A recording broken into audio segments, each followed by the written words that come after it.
మకర రాశి జాతకులు అదృష్ట స్థానంలోకి గురువు సంచారం కలగబోతుంది. ఈ యొక్క సంచారం రీత్యా అద్భుతాలు జరగబోతున్నాయి. పట్టిందల్లా ఇక బంగారం కాబోతోంది. ఈ రాశి జాతకుల జీవితమే కనుమాయలా మారిపోతుంది. 9వ స్థానంలోకి గురువు సంచారము మీకు చాలా వరకు కూడా భోగ భాగ్యాలు ఇస్తుంది. ఇక్కడి నుంచి మీ జీవితం మొత్తం మారిపోతుంది.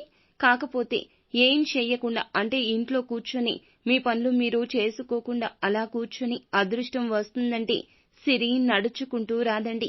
చాలని సాలరీ తోటి ఏడుస్తూ ఉద్యోగం చేస్తే నడవదు.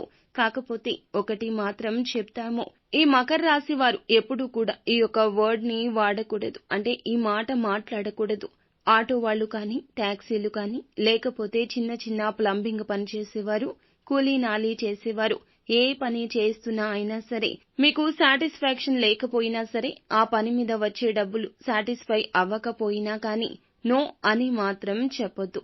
అంటే మీరు కొద్ది రోజుల పాటు ఈ యొక్క విషయంలో శ్రద్ధ తీసుకోండి.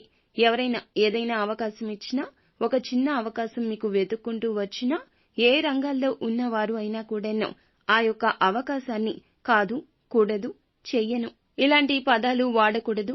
ఎందుకోసమంటే అదృష్టం ఎప్పుడు ఎలా వస్తుందో మనకు తెలియదు కదండి. గురుగ్రహ అనుకూలత చెప్పకుండా వస్తుంది, కానీ మిమ్మల్ని ఐశ్వర్యవంతులను చేసి వెళ్లిపోతుంది.